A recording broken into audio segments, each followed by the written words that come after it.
Señores, buenos días, bienvenidos. Iniciamos una nueva semana, 25 de abril. Vivimos ya la última semana del cuarto mes del año. Buenos días a Catherine, a Nelson, a todo nuestro equipo de producción y por supuesto a ustedes.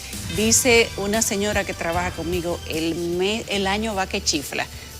Eso ya ustedes saben lo que significa, como de caña para el ingenio, que va bastante rápido y así también va la vida nuestra. Cada vez el tiempo pareciera que aunque tiene la misma cantidad de horas, de minutos y segundos, a uno le hace sentir la percepción de que vuela un poco más rápido. Este ha sido un fin de semana interesante de muchos reportes de auditoría. Ahí andan los pulpos eléctricos bailando ya con confirmaciones de la Cámara de Cuentas con Ani. Salsa. Yo creo que de todo, bailan de todo. De Boni. Sí, el de Boni bueno, o el de Manny Cruz, que ahora Boni lo cogió para él. yo creo que el de Boni. Ahí anda Conani, ahí andan muchas instituciones del Estado que a partir de auditorías de la Cámara de Cuentas uno supone que algo se va a activar, ¿verdad, Nelson?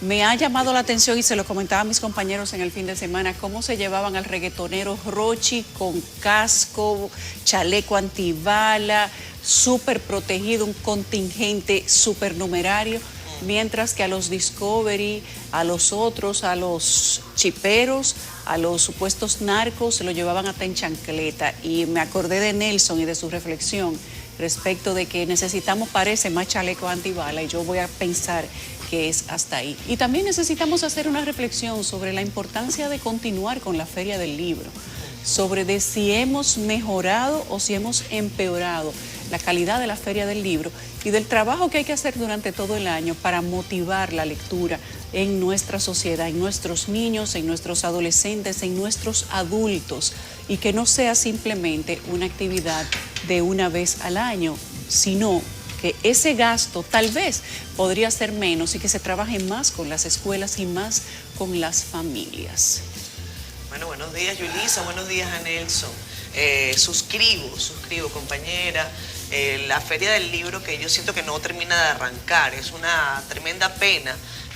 Y además que su eslogan de este año es ven al libro. ¿Cómo vamos allá al libro si no hay libro? Ojalá que eso tome fuerza, que definitivamente se resuelvan las situaciones logísticas y que más allá de de las tendencias, de lo que uno ve en Trending Topic, que me parece que a veces resultan hasta ofensivas, porque bueno, no a todos se les saca filo político, señores.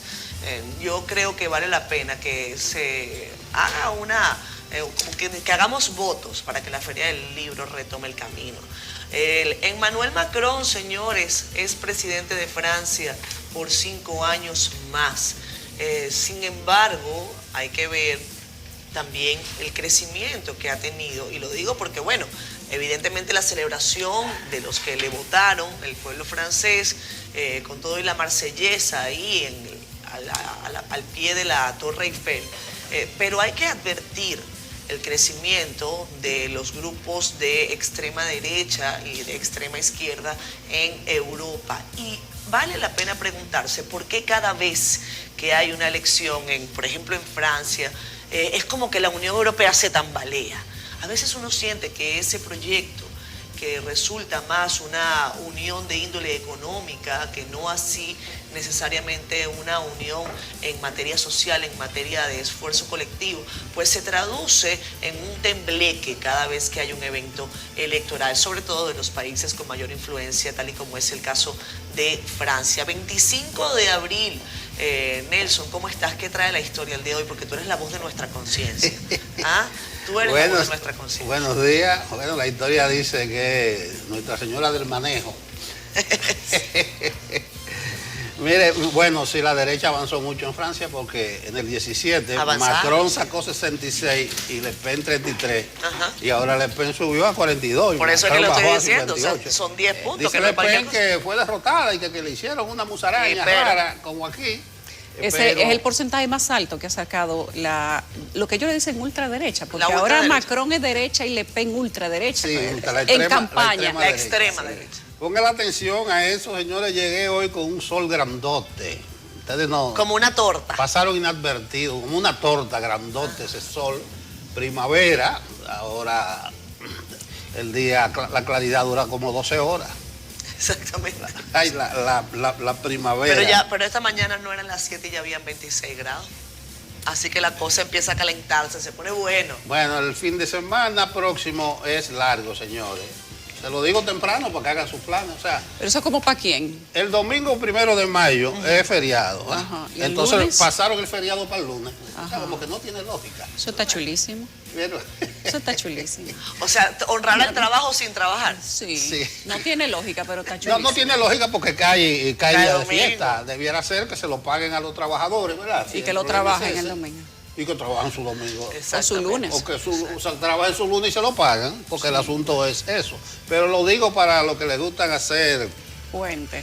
su puente. ¿Tú vas a hacer puente? Yo me voy. Nosotros no hacemos puente. Ah. La barca nuestra siempre anda Mira, oye, ¿quién dijo? Yo me Y voy. que, oye, que yo me voy.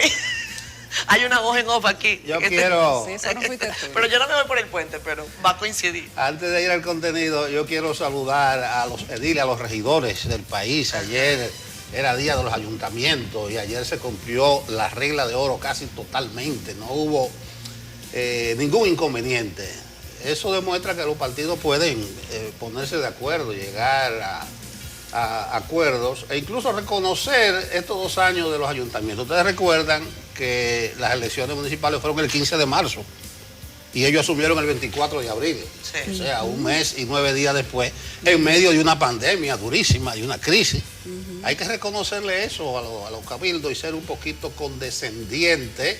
En el curso del día vamos a hablar de una presunta, supuesta, fue mentira huelga que hay en 14 provincias del Cibao. Yo creo que eso es lo más insensato, lo más inoportuno que puede haber en este momento en la República Dominicana. Pero ni modo, vamos al contenido.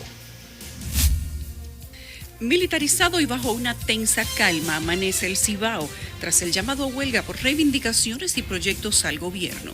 Empresarios de la zona las rechazan.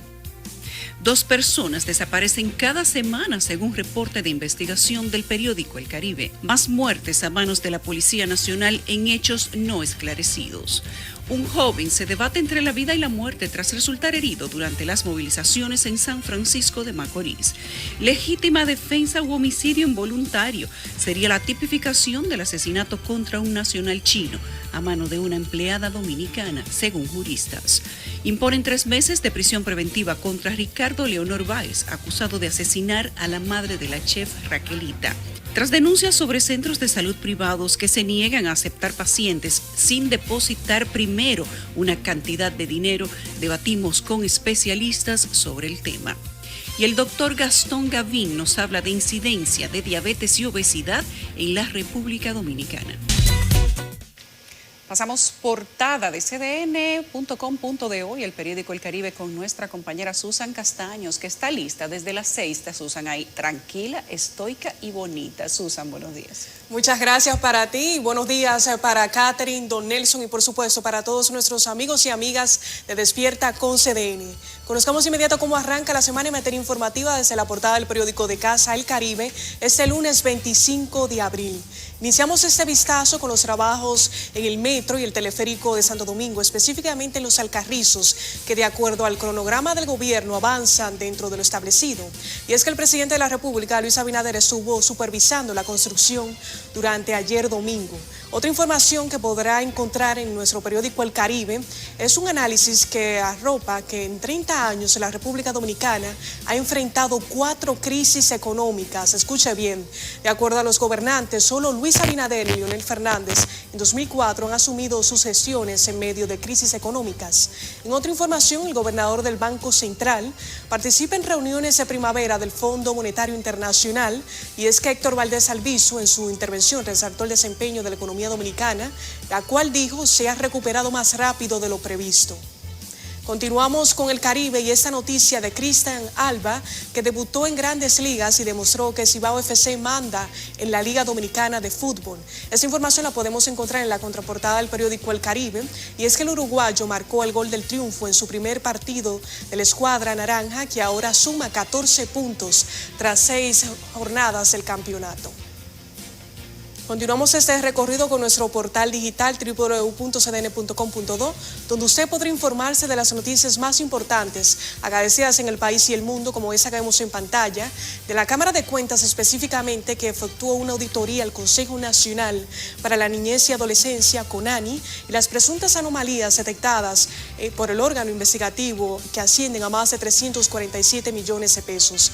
Además, damos seguimiento a la huelga proclamada en el Cibao y al joven herido previo a la manifestación prevista para este lunes. También en el portal cdn.com presentamos un reporte especial que arroja que al menos 10 personas han perdido la vida debido a la acción legal de los agentes de la Policía Nacional entre enero y abril del año en curso. Así que les invitamos a que amplíe esta y otras informaciones en nuestro portal digital www.cdn.com.do. Además, el periódico El Caribe. Ha sido todo de mi parte. Retorno con ustedes. Feliz inicio de semana. Gracias, Susan. Con el sol afuera y con el paraguas bien guardadito, Jim Suriel, por lo menos en el Gran Santo Domingo. Muchas gracias, Nelson. Muy buenos días. La semana laboral inicia en República Dominicana con el firmamento parcialmente nublado. No obstante, ya en el transcurso de las próximas horas podría incrementarse la nubosidad y también las lluvias por el establecimiento de una vaguada en el Atlántico muy cerca de nuestra región del Caribe Central.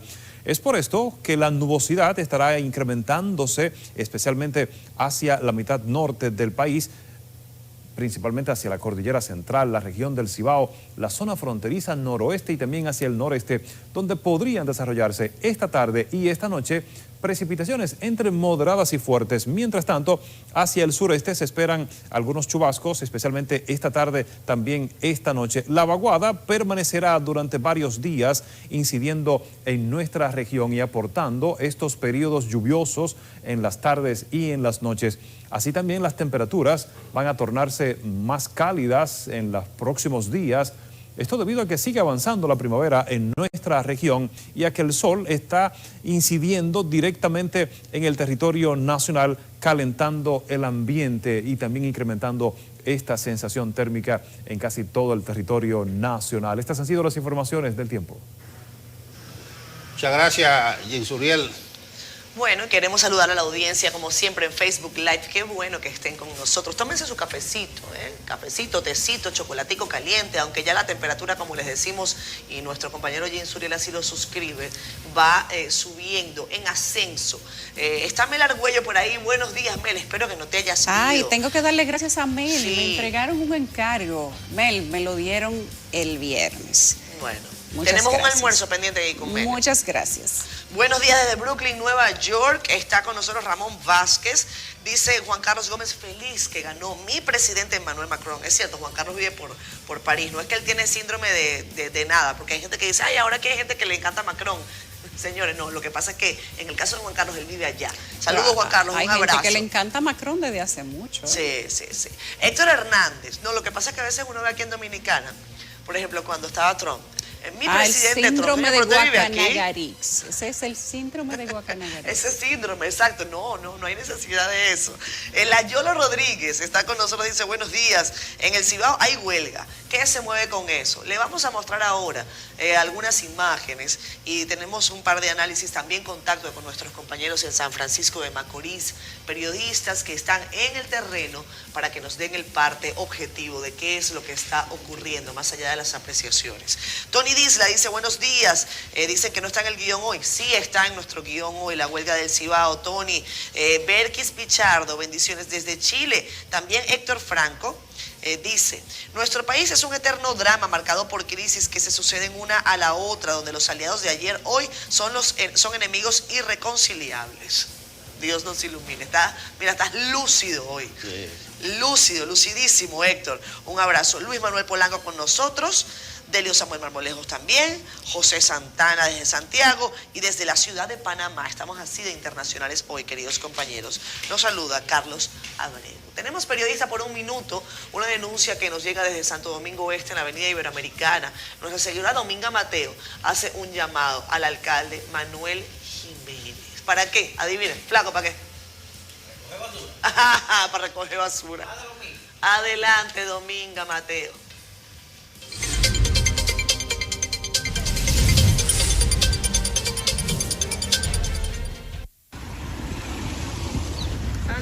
Oeste, señores, lleno de basura. Las aguas negras, miren cómo está eso ahí, miren. Eso es pura contaminación. No se aguanta el olor, el mal olor, los ratones. Eso es todos los días. Hasta allá abajo la basura. Hasta allá. Todo eso es basura. Y el señor alcalde de Santo Domingo Este, Manuel Jiménez, no hace nada. O sea, todo se ha quedado en palabras y nunca se ha hecho nada. Los vehículos se les impide cruzar. Los vehículos no pueden pasar, ya que la gran cantidad de basura es inmensa. Y el camión solo recoge una parte, la otra parte la dejan ahí. La de adelante se recoge, la de atrás se queda. Esto es así, Santo Domingo Este. El alcalde está que no hace nada. Por favor, las autoridades que puedan, que competentes, las autoridades que le digan al síndico que se ponga en lo suyo, que nunca ha hecho nada por Santo Domingo Este. Nunca. Y así está. Regresamos a Despierta con CDN, son las 7:26. Vamos al tema de la huelga. Durante este fin de semana se ha hablado de un llamado a huelga que está haciendo el Falpo y otras organizaciones populares, supuestamente porque necesitan reivindicaciones, construcciones de obras y porque dicen ellos que están desatendidos por las autoridades. Sin embargo, tanto el Falpo como la Asociación de Empresarios y Comerciantes han descalificado el llamado a huelga. Autoridades de Santiago lo han calificado como abusivo y terrorista.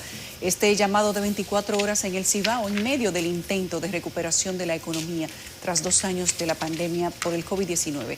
Mientras que una parte de la población se manifiesta a favor de la convocatoria, otros dicen que están en contra. Vamos con nuestra compañera Deyanira López desde Santiago, que nos tiene los detalles en la siguiente historia. Como desacertadas, abusivas y obedeciendo a asuntos politiqueros, así han sido calificadas por la gobernadora de Santiago, Rosa Santos, las demandas exigidas por los convocantes a paro regional por 24 horas este lunes. Yo creo que esto es un paro político, temerario y abusivo, y que la población no debe tener miedo. Vamos a estar ahí para apoyarnos. La misma se suma a las asociaciones empresariales y de desarrollo de Santiago y del Cibao que rechazan el llamado a huelga por considerarlo inoportuno, desatinado y perjudicial para la activa recuperación económica que lleva el Cibao. Todo lo que vivimos durante 2 años de encierro, de paralización de la economía, de perder familias, hubieron familias enteras donde se perdieron varios miembros. Y tú ahora que la economía comienza a recuperarse, tú hacerle un paro al gobierno, sabiendo nosotros el esfuerzo que ha hecho. Pero no solamente con la pandemia, sino con lo que representa la crisis internacional que se está viviendo ahora. De su lado, algunos consultados dicen no estar de acuerdo con la jornada, sin embargo indican que no hay otra salida ante el alto precio de la vida. Y la situación está muy difícil, creo que hay que hacerle ver al gobierno que tienen que hacer algo. Sí, eso está bien, que se arme la huelga para que todos los productos puedan bajarlo, caigan a su precio, porque esto está todo elevado, todo va para arriba. Yo estoy de acuerdo, pues yo estoy de acuerdo que se iba a paralizar el país entero. Sí, nos vamos a ver afectados, pero hay que apoyarla porque la canasta familiar está muy cara, los combustibles. Imagínense, antes yo le dejaba 300 pesos a mi esposa y ahora le dejo 600 y no dan. Todo está el doble y todo subiendo los combustibles, la goma, los repuestos, todo. Otros, en cambio, señalan que esta metodología representa un retraso. Yo creo que hay que buscar otro mecanismo de diálogo, porque parando el país yo creo que no se resuelve nada. Es mi opinión, claro, se amerita de que el pueblo haga algo, pero parar el país así yo creo que al fin y al cabo es más pérdida. Que lo hagan de otra manera, porque imagínate, así no consigamos nada, está peor la cosa después.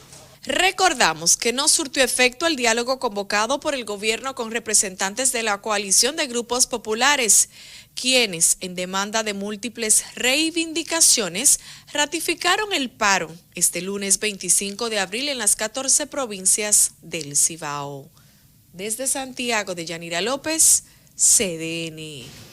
Bueno, precisamente para hablar sobre este particular es bueno que hagamos contacto vía Zoom en directo con nuestro querido compañero periodista Félix Vargas. Él está en San Francisco de Macorís, nos actualiza a continuación qué es lo que está ocurriendo. Félix, buenos días, amigo, estás en vivo, esto es Despierta con CDN. ¿Cómo están las cosas en San Francisco? Buen día, ¿cómo están todos ustedes? Muy bien, gracias a Dios. Bueno, a raíz del llamado a huelga que más de un mes hicieron las organizaciones del Cibao, el colectivo en el día de ayer a las 4 de la tarde llamó a lo que fue una marcha caravana para recorrer todas las calles de San Francisco de Macorís, que recorrieron Pueblo Nuevo, Hermanas Mirabal, San Martín de Porres, el Capacito, el Avillini, y culminó frente al hospital. Bueno, esos eran los predios que ellos estaban haciendo previo al movimiento huelgario que iniciaba en el día de hoy a las 6 de la mañana. Bueno, los enfrentamientos se iniciaron ayer mismo en medio de la marcha caravana que ellos estaban haciendo, con quema de neumáticos, enfrentamientos con la policía. Pero anoche se mantenían los enfrentamientos en los sectores de 24 de abril, La Altagracia. Ahí salió herido el joven Alexander Rodríguez, que hasta este preciso momento se mantiene en unas condiciones crítica de salud dentro de su cuadro clínico, que resultó con un disparo en la cabeza. Según nosotros hemos podido investigar, este joven andaba con un grupo de manifestantes cerrando colmados en ese sector, y parece como que un disparo no lo alcanzó en la cabeza, donde se mantiene hasta este momento en el Hospital San Vicente de Paúl en estado crítico. En la mañana de hoy, la policía se mantiene en todas las esquinas de aquí, del municipio de San Francisco de Macorís, para proteger y garantizar el transporte y que los comerciantes abran sus puertas. Hasta este momento en San Francisco de Macorís se mantiene todo normal, poco tránsito, los negocios se mantienen cerrados. A las 7:30. A raíz de que en la noche de ayer hubieron muchas detonaciones y todo eso. Pero hasta ahora San Francisco de Macorís se mantiene todo normal. Félix, háblanos de la presencia policial, si han reforzado lo que has podido ver en el recorrido y si se tiene alguna agenda, alguna vocería planificada. ¿Has podido conversar con los que llevan adelante este llamado a huelga? Sí, mira, desde ayer se reforzó la policía. Aquí está la unidad SWAT, el INSE, que se mantienen en las calles, patrullando en las calles de Avenida San Francisco de Macorís. Hoy a las 10 el Movimiento Popular, el colectivo, estará dando una rueda de prensa porque como tú entenderás, Catherine, nosotros tenemos aquí en San Francisco de Macorís 48 horas de movimiento huelgario, ya que en el Cibao se mantiene por 24 horas en el día de hoy, pero nosotros continuamos el martes también por 24 horas. O sea, el municipio de San Francisco de Macorís está llamando a un movimiento huelgario por 48 horas. Entonces hoy a las 10 de la mañana el colectivo que está llamando a las 48 horas estará dando unas declaraciones a todos los medios de comunicación de San Francisco de Macorís. Bueno, Félix, muchas gracias. Vamos a estar en contacto mientras avance la mañana. Gracias a ustedes. Mira, yo decía que es insensata, inoportuna. Eso no tiene perdón de Dios. Hay que conocer las interioridades del movimiento de izquierda para saber qué se está moviendo ahí dentro, porque se dice el Falpo, pero hay que decir que es Falpo. Recuérdense que el Falpo, estaba el Falpo manso, el Falpo que tiraba piedra, pero ahora ni es el manso ni el que tira piedra. ¿Cuál es? Pero se sigue llamando Falpo. Por eso que te digo que hay que ir a las interioridades. Bueno. Yo vi un comunicado del MPD, del Movimiento Popular Dominicano, el viernes. Muy juicioso, distanciándose de ese tipo de movimiento, que la coyuntura no está para esa huelga. Y es verdad, señores. Un país que sale de una crisis sanitaria, de una crisis económica, que está enredada en la pata de los caballos con una guerra, con los precios. ¿Cómo que tú vas a venir a exigirle a un gobierno que es relativamente nuevo? Y además, con un pliego de demanda, es un plan de gobierno.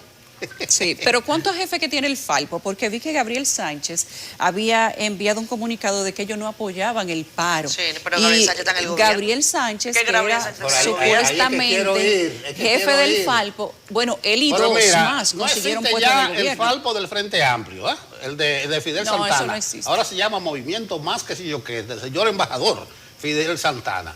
El Falpo del MPD se ha distanciado de eso. Por eso yo digo, ¿cuál es la razón de ser de ese Falpo? Yo no lo entiendo, que conozco mucha gente de ahí dentro. Mira, yo pusieron un comunicado en Twitter, Kelvin lo tiene, por favor, Sí. vamos a ponerlo en pantalla, Kelvin, donde ellos de manera institucional, el Falpo dice, el cambio definitivamente va en reversa, la huelga va este lunes 25 de abril. Falpo, en letra Sí, mayúscula. pero ahí te digo, ¿cuál Falpo? Porque Mira, no es el manso ni el violento. esa Pero es la bien, pregunta. Pero vamos a la esencia. Yo creo, además de inoportuna, de injusta, de sin razón, de un pliego propagandístico, que a la postre el que va a salir más fortalecido va a ser Abinader y su gobierno, porque eso va rumbo al fracaso. Ustedes van a ver huelga hoy en los barrios calientes de San Francisco, en Licey, en Navarrete, en algunos barrios de Santiago, pero eso no es una huelga regional de 14 provincias. Y si hay paros, si hay cierre de comercio, es fruto de la intimidación, es fruto de la violencia. ¿Y qué sucede cuando se emplean esos métodos? Que la población lo que hace es que se esconde, o sea, la población la atemorizan, la asustan. El comerciante no abre, al obrero se le impide ir a su trabajo. Entonces, ¿cuál es el negocio? Ahí no hay empoderamiento de la ciudadanía. Pero yo creo que van a fracasar estrepitosamente, van a ver su movimiento. Lo que no tiene que ver, que muchas de las demandas de ese pliego de gobierno que yo digo son justas. Alza del costo de la vida, los hidrocarburos, la atención de obras comunitarias. El gobierno tenía que ser inteligente y tratar eso de manera particular, no con un comité que representa de que a 14 provincias, a todo el Cibao. Entonces, yo creo que ¿Cibao hay más?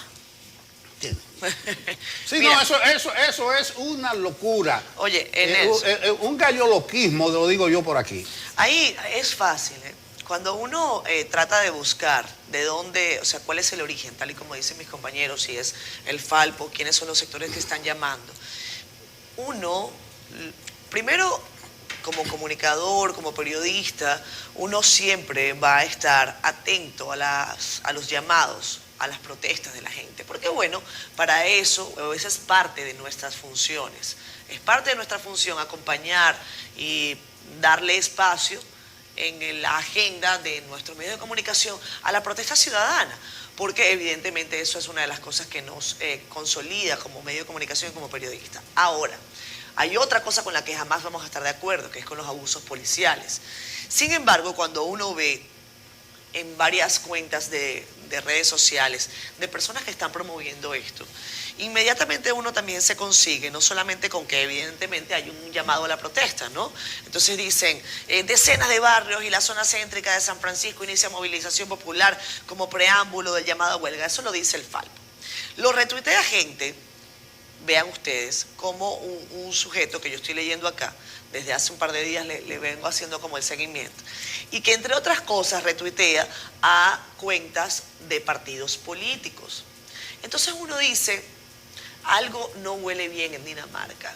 Y eso lo sabe todo el mundo, no hay que ser muy inteligente para darse cuenta que los llamados comunitarios tienen legitimidad. Ahora, cuando los partidos políticos tienen poco que decir y se apropian de un llamado comunitario para tener algo de acción en la sociedad, entonces eso no solamente que le quita mérito a la protesta que a bien tengan realizar distintos representantes de las comunidades, sino que uno advierte la pifia, uno advierte el engaño. Y como medio de comunicación y como periodista, uno dice, no necesariamente eso está reflejando lo que es el sentir de la comunidad. Si CDN se ha consolidado además como un canal de noticias 24 horas, al igual que el periódico El Caribe, es porque está allí junto al reclamo de la población. Ahora, no nos van a utilizar como preservativo algunos partidos políticos. Ese es el tema. Ese es el tema. Por cierto, varios de ellos, de los partidos políticos, están subiendo a sus redes sociales imágenes de la policía en la zona norte del país, justamente diciendo, por ejemplo, el caso del alcalde de Santiago, que está súper militarizado y que es un exceso de las autoridades enviar miembros de la policía a una marcha que es pacífica. Pero ya ustedes vieron cómo empezó. Hay un ser humano con un tiro en la cabeza en un hospital. Claro. Hay quema de neumáticos, tirando basuras y piedras a la calle. La diferencia aquí, y no necesariamente por lo que dice Abel Martínez, sino por lo que también han dicho otros, es que la huelga está bien cuando lo hacen para el actual gobierno, pero estaba mal cuando se lo hacían a ellos y estaban en el gobierno también. Por eso, cuando nosotros decimos que esto es un juego de manipulación política, claro, lo decimos ciertamente por los hechos. Miren lo que dice el alcalde de Santiago, no es Ucrania, aunque lo parece. Un despliegue intimidante, aparatoso y provocador ante una convocatoria pacífica. A un pueblo con hambre no se le amenaza. Ojalá la reacción fuera la misma ante la ola delictiva y criminal que azota el país. Así no.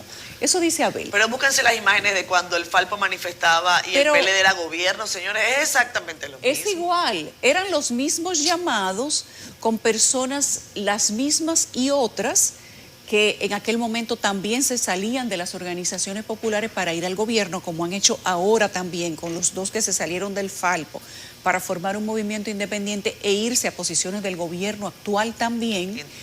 Los mismos comentarios, si se decía, el gobierno decía, eso lo motoriza la oposición, fuera o no fuera verdad. También decían, este es un pueblo con hambre, con injusticias, con corrupción, con robo del dinero del Estado, con delincuencia. Eso lo decían los que hoy están en el gobierno. Lo mismo que hoy dicen los que están afuera, porque en muchas ocasiones las huelgas son una manipulación política.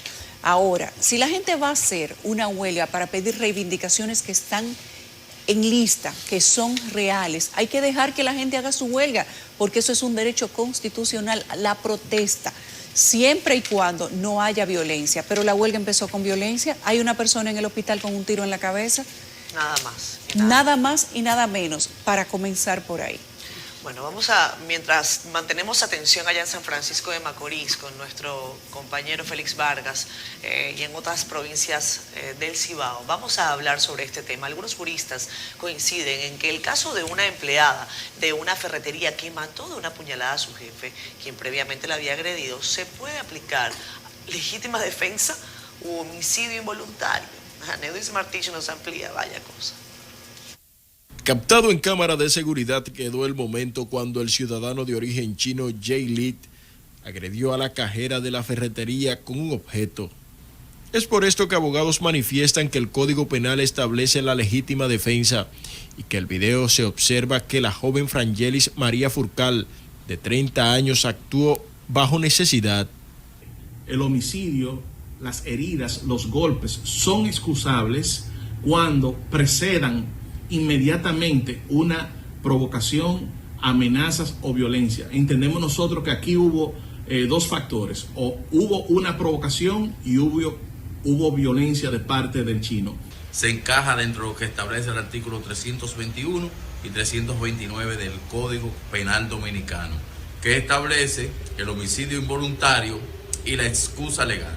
Agregan que Frangelis Furcal no tuvo intención de matar a su jefe.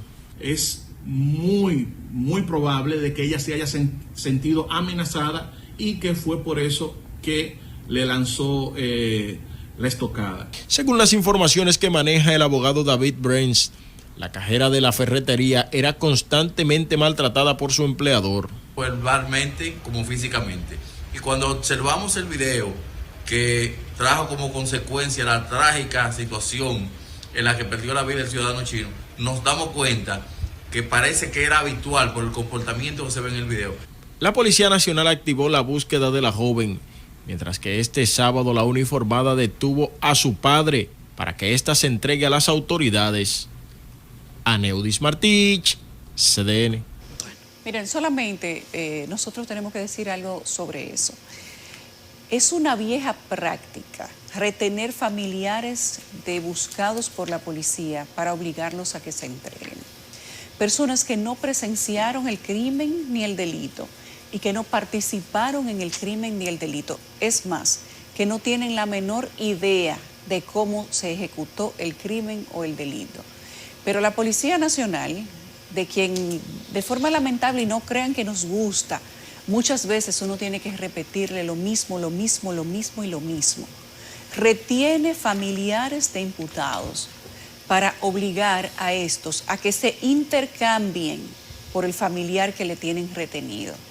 Nosotros hemos hecho algunas indagatorias y lo que nos responde la policía es que no es que se lo llevan preso, que ellos lo invitan, que no están retenidos, que es que ellos se lo llevan para preguntarle, para hacerle un interrogatorio. No, pero que si la persona se quiere ir, lo devuelven. Eso es falso. Eso es falso. Eso es un manejo que tiene la policía. Y a mí me sorprende que siendo esta administración tan leyista, las autoridades del Ministerio Público no digan nada. Que el Ministerio de Interior y Policía no diga nada. Esta no es la única denuncia de que se llevan personas, a veces hasta ancianos, para que el imputado o la persona que está siendo buscada por la policía activamente se entregue. Eso es un abuso. Eso es una violación a los derechos humanos, a los derechos de cada una de esas personas. Ese señor que ustedes ven ahí, cuando menos está cerca de 80 años, y a ese infeliz se lo llevó la policía y los retuvo, dicen ellos que no era preso, pero se lo llevan a usted a invitarlo a un café desde donde usted, si se quiere ir, no se puede ir. ¿Qué le parece? ¿Está retenido o no está retenido? Claro. Es más, eso más que una retención es un secuestro. Y a menos de que se hable de temas de terrorismo o seguridad nacional, no se pueden llevar personas que no están vinculadas a un expediente. Y aun si fuera por seguridad nacional o terrorismo, tienen que estructurar bien cuál va a ser la argucia jurídica por la que se van a llevar una persona que no tiene ningún tipo de fricción con la ley. Esa práctica hay que dejarla. Y también, ojalá que se tome en cuenta el historial de violencia que ha empezado a salir del señor Chino, que lamentablemente se murió. Pero esas imágenes hablan solas. Esas imágenes hablan solas. Ahora, los delitos tienen que tener respuesta individual. Y esa ciudadana, si actuó en legítima defensa, si venía siendo víctima de violencia de esa persona, tiene que entregarse. Y se ve en el video cómo aparentemente no hubo premeditación, porque ella busca con qué defenderse rápidamente. Ella busca con qué defenderse, pero después ella va y le busca ayuda para que vengan a socorrerlo. Sí, o sea, ella necesariamente, al que le están dando patada, le están tirando grapadora, yo creo que tranquila se quedó ella. Ver, y qué mal que hay una muerte. Yo sé que Nelson va a hacer una precisión. A mí solamente me gustaría ver si esa joven o algún otro joven que trabajara en ese comercio había puesto algún tipo de denuncia ante el Ministerio de Trabajo, ante autoridades. Al parecer eso no había ocurrido. Y eso también habla de lo que los trabajadores deben saber, el conocimiento de que definitivamente tienen derechos, no deben ser sujetos de explotación, no deben ser sujetos de violencia en sus puestos de trabajo. Y en caso de que lo sean, deben denunciar, porque evidentemente aquí se ve un hartazgo. Uno no justifica de ninguna manera que no se escuche de esta forma, por favor. Pero vale la pena que esto se revise en eso. Decía Catherine hace un momento que CDN es un canal 24 horas de noticias, está con la comunidad, se debe a la comunidad, claro, participa con los problemas de la comunidad. Y vamos ahora a un sector de Santo Domingo Prado Oriental se llama, en San Isidro. Comunitarios nos hicieron enviar vía WhatsApp una denuncia de cómo está la delincuencia acabando, incluso el robo de un colmado. Señores, vean ese video, señores, completito, completito. Eso dura como 5 minutos, parece una película de acción. Todo el mundo manos arriba primero. Eso, mira, mano arriba, al piso, ajá, ahí, como muerto, nadie se mueve. Son entre 3 y 4 sujetos los que llevan adelante el atraco de un colmado. Se llevan cuánta botella de romo había ahí. se llevan la cajita, ¿verdad?, donde está el efectivo, y cogen 2 o 3 fundas de esas grandes, como de hielo, como para que no se quede nada, y se llevan cuánta botella de romo había, pero todo el que entraba en el colmado, porque parece que es un colmado activo, o sea, que va mucha gente, todo el que entraba en el colmado, para el piso. Ese dato es importante de todo lo que entraba, porque eso no fue de madrugada, eso fue a plena luz del día. Literal. Mire cómo anda la cosa por ahí. Vamos a ver si nosotros podemos hacer contacto, porque nos llamó poderosamente la atención. Además, los comunitarios nos pidieron hacer visible esta situación que hay en Prado Oriental de Santo Domingo Este. A mí lo que me sorprende es que eso esté pasando también en Cristo Rey, que se supone que es un barrio modelo y de donde se había erradicado la delincuencia y que estaba todo el mundo feliz, la punta de paz lanza, y amor. la punta de lanza. Bueno, yo le decía a algunos amigos, yo no sé si es que ahora con las redes sociales se le da más visibilidad a los atracos, pero parece que la situación está bastante difícil, pero dice el director de la policía que los métodos de ellos no son públicos. Oye, pero si son muchos atracos, hay muchos videos. Si no hubiera un atraco, no habría un video, señor director de la policía. Además, el amigo Pesqueira, el vocero, él está atento para saber la fecha y dónde ocurrió el atraco. Sí. Y él hace muy pocas precisiones. Pero vamos a Prado Oriental. Para que nos metan un video viejo. Al sitio del colmado. Por allá está D'Angelo Ruiz, nos cuenta. D'Angelo.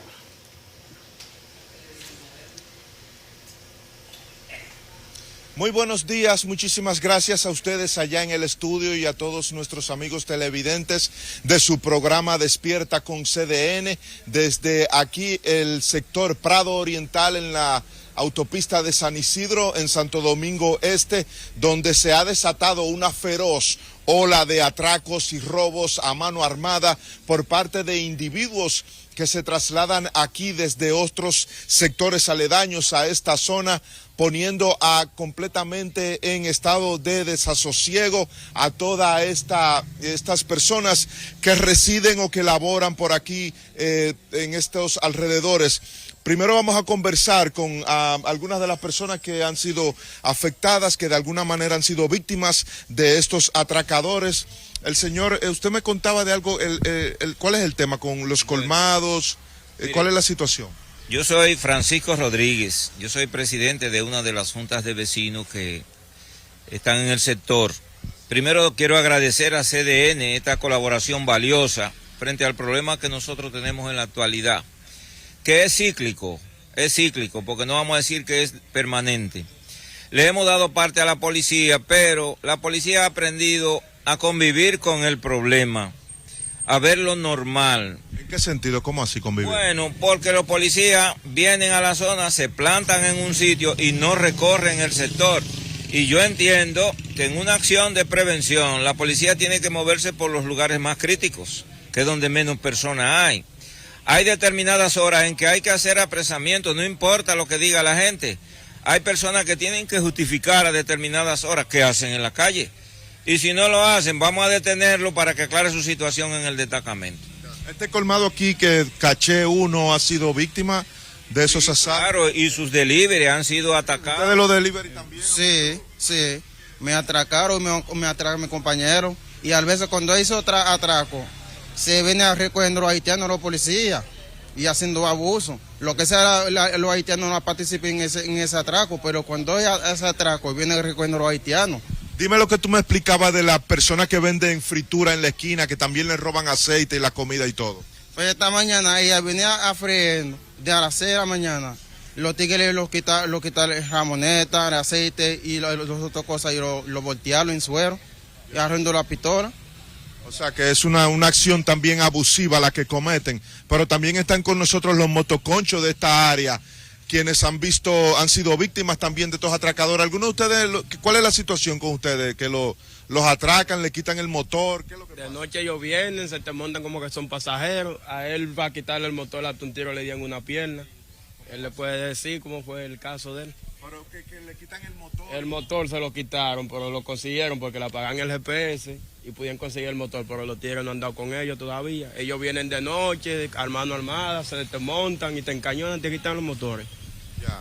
Bueno, señores, es una situación realmente lamentable, muy desesperante, porque las personas que viven por aquí, por ejemplo, mire esa señora que viene caminando ahí, no tienen miedo de caminar la gente aquí tranquilamente, libremente, viendo la situación que se está viviendo por aquí. Señora, la ola de atracos y robo por aquí, ¿cómo le preocupa eso a usted? Bastante, esto está muy, muy peligroso. Sí. Ya uno no puede ni estar saliendo, yo salgo a las 7 porque es que no puedo salir más temprano de esa hora.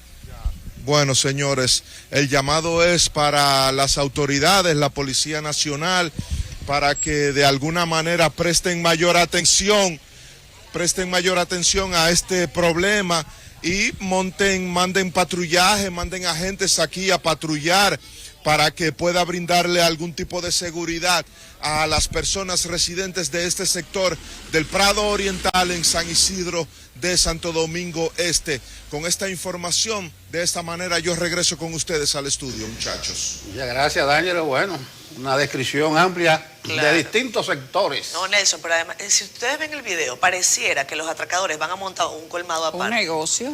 O sea, de verdad, pareciera que ellos quieren montar un colmado paralelo, porque se le llevan todo. Y dice el flaco que se llevaron hasta las jamonetas. No, eso fue en el puesto de fritura que tenían en la esquina. Las jamonetas se las llevaron y el aceite también. Ay, qué pena. Entonces, bueno, uno no sabe. Hay que... Mira la funda con la que ellos salieron, Yulisa, mira. Claro, un fundón. Es un para, fundón de eso como para de que hielo. aguante el peso de las botellas, porque no solo se llevan el dinero, ellos roban también en especie. Ahí está. Y se llevan la materia prima que tiene el colmado. Pero eso es terrible y deja una sensación de impotencia en los dueños de los negocios que es absoluta. Claro. Y ojalá que la gente no vuelva otra vez a una época que tuvimos en Ojo. que tomaba la justicia por sus propias manos. Yulisa, ¿la mascarilla? Ahora la mascarilla es parte del delito. La mascarilla es solo Sí, parte el que anda con mascarilla, preste la atención. La mascarilla es para el atuendo. No, estos atracadores andaban toditos con mascarilla. Danjero entrevistaba al comunitario que dijo algo interesante que nos llamó la atención inclusive aquí. La policía ha aprendido a convivir con el problema. O sea, los ladrones le pasan por el lado a la policía y ellos no se dan cuenta quién son. ¿Qué vamos a hacer? O no les molesta o no les salta a la vista la cantidad de hechos violentos con arma de fuego y atracos que se están cometiendo en algunos barrios. Yo creo que ciertamente nosotros no tenemos una policía para cada ciudadano y somos muchos. 36,000 policías para más de 10 millones de ciudadanos. Pero hay que encontrar la manera de dar un impacto, porque esto de la delincuencia no es cíclico, esto es permanente. No ha habido una época en la que no se reporten asaltos, pero resulta que de un tiempo para acá, pues esto se ha puesto a la orden del día. Y lo que preocupa de esto es que los asaltos se están dando sin temor. Ustedes ven cómo están esos ladrones asaltando ese colmado, sin prisa, no van con prisa, se están tomando su tiempo, no hay apuro. Y eso habla de la confianza que tenían que por ahí no iba a pasar una figura de autoridad. Y yo creo que a eso es a lo que hay que ponerle ojo. Bien, vamos a la pausa. Regresamos con más de Despierta con CDN. Gracias a ustedes por continuar con nosotros. Son las 8:03 de la mañana. La semana pasada nos hicimos eco de un caso muy triste, muy lamentable, y es el joven de 16 años, Naim Contreras. Él murió después de que fue atropellado. Se transportaba a bordo de un motor junto a un amigo en horas de la noche, específicamente en Higüey. Los atropellaron, posteriormente los llevaron, esperaron que llegara el 911, después lo llevaron a un hospital, después lo llevaron a una clínica. Después de todo ese tránsito, lamentablemente Naim falleció. El detalle sobre qué fue específicamente lo que ocurrió nos lo trae hoy Karelyn Cuevas. Va a ser el tema con el que vamos a tener dos importantes entrevistas y les invitamos de una vez a que nos acompañen. Este es el reporte de Karelyn. En una curva de Dujey, 10:15 de la noche del Jueves Santo, ocurrió la tragedia. Él estaba tirado con un palo de luz de por medio. El otro joven estaba también tirado en el piso. La joven, que prefiere mantenerse anónima, es quien socorrió a Naim y Saúl, otro que lo acompañaba en el motor mientras regresaban de un campamento y aún permanece en recuperación. Y recuerdo bien que voceé por favor, llamen todo el mundo para que vean que es una emergencia de verdad. Llegó la ambulancia, después sí, tardaron 1 hora. 25 minutos después llegó otra ambulancia por Naín. Eran más de las 11:30 cuando Veloz inició el recorrido hacia el hospital de Higüey. Aunque la valiente compañera pedía que fueran directo a una clínica privada, el 911 se rehusó modificar su ruta. Ellos me dijeron, si lo llamamos a esa clínica y en esa clínica no lo atienden, quedará la responsabilidad tuya. Casi a medianoche llegaron al hospital. Su familia se incorpora e intenta agilizar la atención. Aunque fuera de cámara, cuentan el viacrucis. En el centro médico saturaron sus heridas y estabilizaron su pierna fracturada. Hicieron analíticas que evidenciaron la necesidad urgente de transfusión, pero no había sangre ni personal que la gestionara hasta el día siguiente, tampoco ortopedista disponible. La familia decide llevarlo a un centro privado cercano. Pensaron sería su salvación, pues Naín aún estaba consciente. Pero poco más de la 1 de la madrugada del Viernes Santo, cuando llegaron, empezó otro calvario. La clínica insistía en un seguro médico o depósito de 30,000 pesos como garantía, asegura la familia, y solo después de suministrarlo se activó la respuesta. Un lapso de casi 3 horas pasaron y el adolescente de 16 años, que se graduaría de técnico contable y cursaba el 3º de bachiller, murió ante la mirada impotente de su padre. Aquí tú llegas a un centro asistencial y tú ves el médico y tú ves la enfermera con un momentito, y tú lo ves porque yo he pasado por esa muchas veces. Sin embargo, a través de un comunicado, la clínica aseguró a CDN que se agotaron todos los procedimientos con el adolescente y negó se incurriera en negligencia. Las autoridades sanitarias realizan un levantamiento para establecer responsabilidades, aunque el único consuelo para la familia Contreras es que la muerte de Naín sirva para evitar otra respuesta negligente del sistema de salud. El conductor involucrado en el accidente, Radamés Jiménez del Rosario, quien supuestamente manejaba en estado de embriaguez, se encuentra cumpliendo 3 meses de prisión preventiva. Carolyn Cuevas, CDN. A propósito de este caso y de todo el seguimiento que le hemos venido dando a las denuncias de ciudadanos que dicen que sus familiares los dejan morir en clínicas privadas porque no depositan a tiempo una cantidad de dinero X que en algunas denuncias ha llegado hasta $1 millón.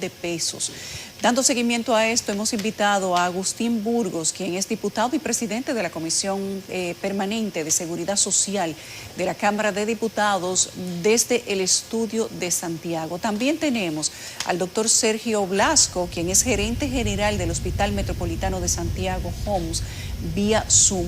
El tema es los centros de salud privados que se niegan a aceptar pacientes sin depositar primero. Bienvenidos y buenos días a ambos. Buenos días. Buenos días, Yulisa, y un placer estar con ustedes. Nosotros queremos preguntarles a los dos, pueden responder en el orden que entiendan, ¿por qué si tenemos un sistema de seguridad social, si la gente tiene seguro médico, no puede ir a un centro de salud privada y recibir, en el caso del niño, por ejemplo, lo que él necesitaba era una transfusión de sangre y que le hicieran el procedimiento porque tenía una fractura en la pierna?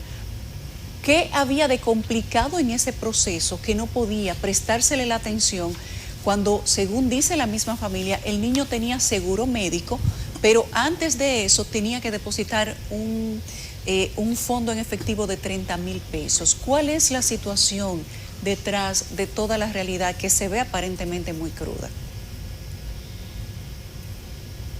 Cualquiera de los dos. El doctor Blasco. Bueno, pues yo en principio, bueno, en primer lugar agradeceros la llamada y que nos deis la posibilidad de participar, ¿no? Pero yo creo que hay una cuestión en la gestión de los hospitales que tiene que estar clara, ¿no? Los prestadores de servicios de salud, en ningún caso, por nuestra parte, ponemos la visión economicista por delante de la visión humanitaria o de la visión, digamos, asistencial. En ningún caso. Es decir, lo primero es atender al paciente y después ya veremos cómo arreglamos el resto. Pero lo primero, atender al paciente y evitar que el paciente, digamos, tenga una situación de peligrosidad, digamos, para sus condiciones de salud. Y yo creo que además, permítanme decirles, ¿no?, nosotros, el Hospital Metropolitano de Santiago, si algo le ha caracterizado ha sido ese compromiso. Miren, durante la pandemia, que nos solemos olvidar muy rápido de esto, nosotros pusimos más de 120 camas disponibles para tratar. Fuimos el hospital con diferencia de todo el país que más camas puso a disposición de la población, del Ministerio, para tratar a todos los pacientes del COVID. Por lo tanto, esa es la realidad. Ahora bien, que en esta situación hay una posición o una situación, valga la redundancia, difícil por la necesidad de garantizar la sostenibilidad a lo mejor de un hospital, ahí es donde nosotros empezamos a tener las dificultades en cuanto a los depósitos, a los anticipos, ¿no? Que ciertamente la SISALRIL está, desde la resolución del 2008, intentando que todos cumplamos la misma. Miren, no hay ningún problema. Nosotros estamos convencidos y comprometidos con ese tema. Pero también es bueno que nos sentemos y que hablemos de cómo vamos a solucionar los problemas, de aquellas situaciones donde se dan impagos, donde no se puede dar esa cobertura. Claro. Porque hay otra cosa que tenemos que garantizar todos, que es la sostenibilidad también de los prestadores para poder seguir prestando una atención de calidad. Si queremos reducir el gasto de bolsillo, que estamos absolutamente de acuerdo, si queremos tener un sistema sanitario con una sostenibilidad financiera y además queremos dar una atención de calidad, lo que está claro es que encima de la mesa se nos plantea la necesidad de valorar entre todos un cambio de modelo. Un cambio de modelo. Diputado Burgos, qué bueno que esté con nosotros. Agustín Burgos es además presidente o miembro de la Comisión Permanente de Seguridad Social de la Cámara de Diputados. Sabemos que se está gestionando una modificación de la ley de seguridad social. Es bueno que nos indique si ustedes han iniciado alguna investigación. Escuchando al señor Blasco, advertimos pues que hay varias situaciones que atender en el proceso. Estamos hablando de un caso en donde prácticamente falló todo. No podemos, por supuesto, ponderar un caso específico para hablar de la generalidad de los casos que ocurren en la República Dominicana para ser justos. Pero en este caso específico de Higüey falló todo. Hubo un accidente donde hubo una persona que iba en estado de embriaguez, o sea, que iba borracho. Posteriormente, el sistema 911 tardó 1 hora y media en brindar la atención a este joven que lamentablemente perdió la vida y que hoy su familia llora. Posteriormente fue llevado a un hospital en donde dice la familia que no había sangre. El hospital, por su parte, también responde y dice, fueron los familiares los que se llevaron al joven a motu propio. Decidieron llevárselo contrario a la indicación que les habíamos dado. Y finalmente en la clínica no se le da la atención que el joven necesitaba. Dicen los familiares que por ausencia del pago, dice la clínica que siempre se le brindó la atención. ¿Qué es lo que corresponde según la ley y en dónde está quedando el bache? Hay algunos centros privados de salud que han dicho, como dice el señor Blasco, nosotros tenemos indudablemente por ley que atender a toda persona que llegue en una situación delicada de salud. Hay que estabilizarle hasta colocarlo en posición de traslado si no puede seguir atendiéndose en el centro de salud. Eso es lo que indica la ley. ¿Cómo lo están viendo ustedes desde el Congreso? Mira, Catherine, gracias por ese resumen de lo que ha ocurrido con este joven.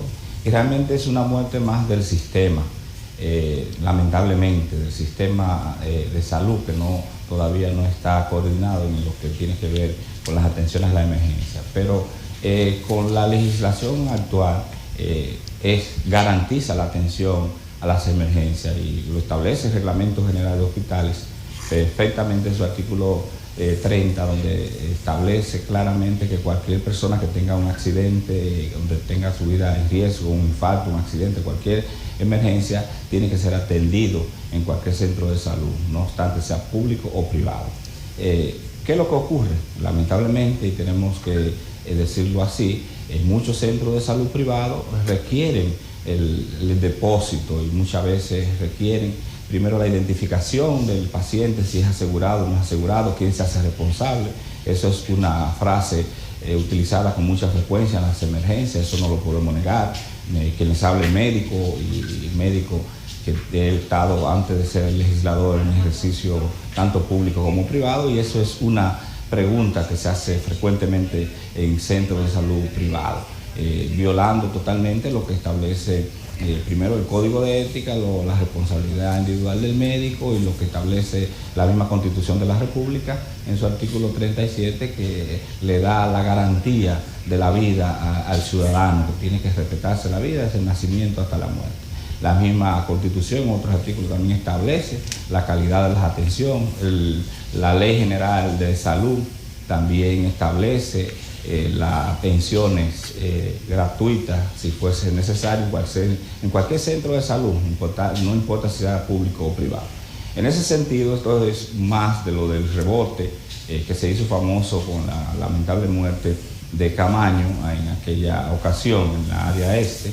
Y posterior a eso, Catherine, nosotros hicimos y tenemos depositado en el Congreso Nacional tanto la diputada Magda Rodríguez, el diputado Máximo Castro Silverio, quienes saben, una modificación a la Ley General de Salud, en el sentido de resolver, según nuestro criterio, lo que ocurre, lo que se da en una emergencia. Por ejemplo, cuando llega un paciente en una emergencia, juega una clínica privada, es una empresa privada, y tienen que ver gasto de insumos y además las atenciones médicas. Eso es, en ese contexto tenemos que ubicarnos, que las clínicas privadas son empresas privadas que venden servicios de salud, y en la empresa que ofrece algún consumo, algún insumo, requiere que se le garantice quién lo va a pagar. Ese es el key que se da en una emergencia o se da cuando un paciente va a entrar a un cuidado intensivo. Es una realidad que no la podemos negar y que tiene un papel importante la parte empresarial en ese momento con lo que tiene que ver los gastos de insumos, que nosotros estamos planteando en esa modificación a la Ley General de Salud, que en ese momento que un paciente llegue fruto de un accidente, sea un accidente de vehículo o cualquier tipo de emergencia, que sea trasladado en coordinación con el 911 al centro clínico, no importa, privado o público, más cercano al evento de la emergencia, y que una vez ahí tenga garantizado su primera 24 horas de servicio, tanto de insumos como de los honorarios médicos, la atención médica, y que los honorarios médicos que incurra un médico al atender a ese paciente y garantizarle la vida sean debitados a su pago de lo que es la renta al cierre del año fiscal. Igualmente, los insumos que incurra la clínica también sea formalmente debitado al pago de sus impuestos al cierre del año fiscal. Eso llevaría un formulario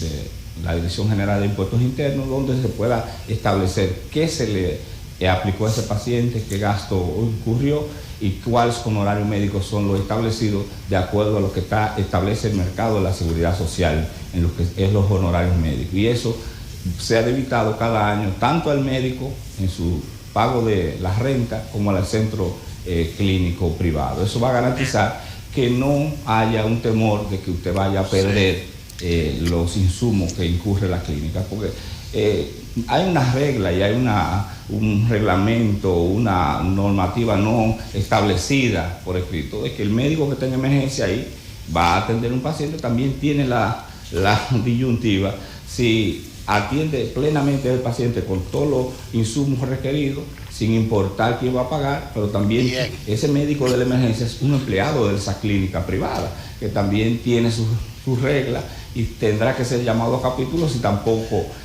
hace los requerimientos necesarios que garantice el pago de los insumos de ese centro clínico privado. Esa es la realidad que se da en la República Dominicana en muchos centros de salud. Sí, gracias Agustín. Señor Blasco, parece que hay mucha discrecionalidad en las emergencias de los centros hospitalarios privados para atender un paciente.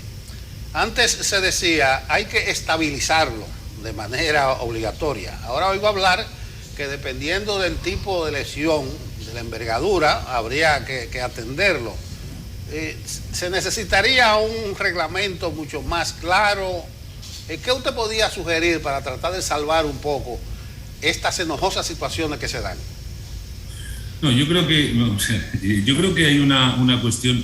Nuestra obligación es garantizar la atención, la asistencia y la vida del paciente, ¿no? Y yo creo que todos, absolutamente todos los hospitales y todos los que nos dedicamos en el sector salud, eso lo tenemos absolutamente claro, meridiano, ¿no? Y lo que hay es que atender a la gente, y en función de esa atención ver si tienen la cobertura del seguro para poder ingresarlos en el hospital, y si no tienen la cobertura, siempre y cuando no se ponga en vida, en peligro la vida del paciente, pues trasladarlo a un hospital, ¿no? Yo creo que eso, déjenme decirles, es decir, aunque nosotros como gerentes de hospitales, ¿no?, intentáramos hacer lo contrario, nuestros profesionales de la sanidad, nuestros profesionales médicos no nos dejarían, ¿no? Es decir, lo primero, el juramento hipocrático obliga y la atención es obligatoria, ¿no? Y lo hacemos, ¿no? Ahora bien, lo que buscamos aquí todos es decir, cómo esa situación no genera ninguna interrupción, hay un continuo asistencial, ¿no?, y se le da la prestación del servicio en las mejores condiciones a los pacientes. Yo estoy, de verdad, es decir, no hace falta protocolizar nada dentro de las emergencias. Está protocolizado, los estándares están establecidos a nivel internacional de lo que es la atención y hasta dónde debe llegar, ¿no? Y después, con lo que decía el diputado Burgos, la verdad es que tengo que decirlo, me encanta porque se está trabajando en la dirección correcta, ¿no? Busquemos esa solución que al final el paciente no sufra esa dilación, no sufra, digamos, una posible incertidumbre, ¿no? Y tengamos todos digamos, el circuito muy claro, el circuito de atención al paciente muy claro, lo que es, digamos, la parte de la cobertura. Yo creo que si eso está claro, si todos los que formamos parte de lo que es el Sistema Nacional de Salud nos ponemos a trabajar en ello, seguramente estas situaciones, ¿no?, que son muy, muy particulares, ¿no?, también evidentemente pues, serán subsanadas. Señor Blasco, en el caso suyo, que es administrador de una gran institución que brinda servicios de salud, me gustaría saber si hay algún tipo de protocolo que establezca hasta dónde sí se le permite ser atendido a un paciente que llega por emergencia y hasta dónde no. Porque en el caso de la especie, que es similar a muchos otros que hemos recibido como denuncias en CDN, la persona no se hablaba tal vez de un procedimiento de llevar a una sala de cirugía, de entrar a un quirófano, pero necesitaba un proceso de radiografía, placa, transfusión de sangre, una estabilización que tal vez conllevaba algo más que tomarle la presión, ver si tenía fiebre y darle una aspirina y ponerle un suero. Pero el padre del niño dice, tardaron como 2 horas con el tema del seguro y tuve que buscar 30,000 pesos y hasta entonces mi hijo no fue llevado a cuidados intensivos.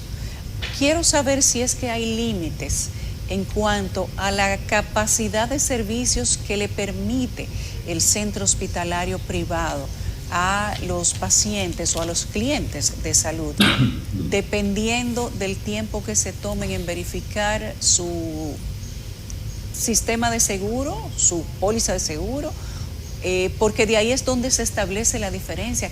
¿Cómo pide un centro médico una diferencia económica sin antes saber qué es todo lo que le va a hacer? ¿Hay digamos que alguna plantilla, alguna categoría que te diga si llega en tal nivel, deposita tanto, si no tanto, si tiene un buen seguro, no deposita nada? O sea, ¿cómo se maneja para que la gente tenga la información general? No, vamos a ver, en principio yo lo que quiero dejar claro es que toda la atención en emergencias está, digamos, posicionada sobre la decisión clínica. Es decir, la parte administrativa económica juega un papel secundario con respecto a la clínica. Y la clínica es la que decide. Si la clínica decide tenemos que llegar hasta aquí, tenemos que llegar hasta aquí como garantía de salvaguarda de la vida humana, ¿no?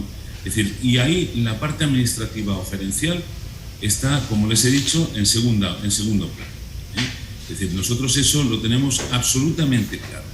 No hay a ninguna clínica le viene bien o le gusta estar pidiendo depósitos o estar pidiendo anticipos. No suele ser la práctica habitual. Es decir, intentamos en todo caso, con todos los medios, atender y después darle la cobertura necesaria. Pero sí que es verdad que para esa cobertura necesitamos, como decía el diputado, mejor coordinación y, digamos, avanzar en los sistemas de compensación y honorarios, estandarizar honorarios, etc. Pero la idea, de verdad, les digo, no se plantea nunca retén a ese paciente hasta que tengamos la cobertura. No, el clínico manda, es decir, nosotros tenemos una estructura, el director de emergencias es un emergenciólogo, un especialista, y él es el que decide. Y por debajo de él, de la estructura, digamos, de mando de él, está la parte gerencial, administrativa o de gestión de las propias emergencias. Y a mí me gustaría preguntarle, gracias Sergio, al diputado, con relación a este caso. Recuerdo que cuando lo supimos, incluso nos llamó la atención, porque el padre del joven advertía que no había personal médico suficiente en el hospital de Nuestra Señora de la Altagracia. Unos días antes, estamos hablando de que esto ocurrió prácticamente en la Semana Santa, y el Hospital General de Especialidad de Nuestra Señora de la Altagracia informó que habían sido reforzadas sus áreas de emergencia para garantizar asistencia oportuna. Este joven que sufrió de la negligencia o la falta de premura para la atención del sistema 911 y posteriormente del Hospital Nuestra Señora de la Altagracia. Tenemos aproximadamente 20 minutos hablando de la acción del último actor en la escena de una situación muy penosa, me refiero de la clínica. ¿Qué pasa? ¿En dónde está el reclamo al Hospital Nuestra Señora de la Altagracia? ¿En dónde está el reclamo al sistema 911? ¿Quién les demanda? ¿Quién les demanda por esa falta de atención? ¿Eso está establecido, señor diputado?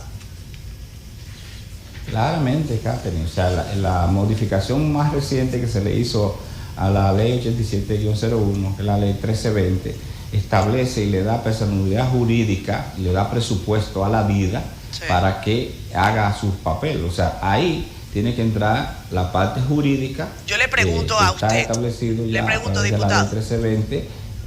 Escúcheme, un momento, le pregunto algo. ¿Alguna vez en República Dominicana algún ciudadano se ha querellado en contra del sistema de salud y ha ganado?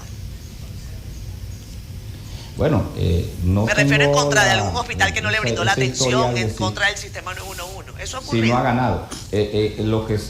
Lo que sí está establecido en la ley 1320, que le da personalidad jurídica a la DIDA, y la dirección de la DIDA tiene que actuar frente a un reclamo de un ciudadano, y más ahora que tenemos la figura constitucional del defensor del pueblo. Yo creo que en conjunto la DIDA y el defensor del pueblo tienen que establecer los canales legales para garantizar ese derecho a ese afiliado, porque si nos referimos al caso del joven que está dentro del sistema de seguridad social, tiene unos derechos que deben ser respetados, y hay una institución que tiene que velar por su defensa, que es la DIDA. Y vuelvo y repito y apelo a la ley 1320, que establece tanto a la tesorería de la seguridad social, le estableció presupuesto y le establece personalidad jurídica. O sea, que la DIDA, evidentemente, frente a este caso y cualquier otro caso, puede actuar de manera legal contra el establecimiento o de manera individual con quien le haya negado el servicio a un ciudadano. Pero mire, yo quiero referirme a lo que ocurre en una emergencia. O sea, no es que hay un protocolo que te diga que cuánto tú recibes o no recibes, si se le hace una radiografía o se le hace una analítica a un paciente. Lo que pasa es que si un paciente llegara a la emergencia, el técnico de rayo X, para ponerle la parte más sencilla, para hacerle una radiografía, tiene que tener una autorización. Entonces, ¿qué ocurre? Que el seguro, en la emergencia, hasta que tú no vas a la oficina del seguro, le llena el papeleo, paga si tienes que pagar un copago, o si es privado, hasta que tú no vas y pagas, el técnico no te va a hacer la radiografía. No está establecido per se que la clínica retiene hasta hacerle el estudio, pero el técnico puede caer en una falta y ser amonestado o ser víctima de cobrarle lo que cuesta ese estudio si se lo hace sin la autorización debida. Por eso nosotros establecemos que en la emergencia tenemos que sincerizar lo que ocurre en una emergencia, y eso ocurre. O sea, hay una burocracia, tanto si el paciente es privado como si el paciente es asegurado, antes de brindarle los servicios de salud al paciente, y esa es la realidad. O sea, le estamos hablando con conocimiento de causa. Por eso nosotros estamos planteando la solución. ¿Cuál es la solución? Garantizarle los honorarios médicos a esos galenos que actúan para salvarle la vida a ese paciente, y sobre todo, la parte más delicada que se ve envuelta en esa burocracia, es garantizar los insumos a los centros clínicos. Ahí es que está el quid del asunto. O sea, el doctor, yo lo veo prácticamente hablando claro sobre su aspecto de lo que ocurre en su centro, y que no hay ningún reglamento que establezca escala de depósito ni para hacer los estudios, pero sí existe un protocolo que frente a una emergencia le retrasa la atención adecuada y oportuna a ese ciudadano que llega por una emergencia clínica o por un accidente. ¿Qué nosotros creemos?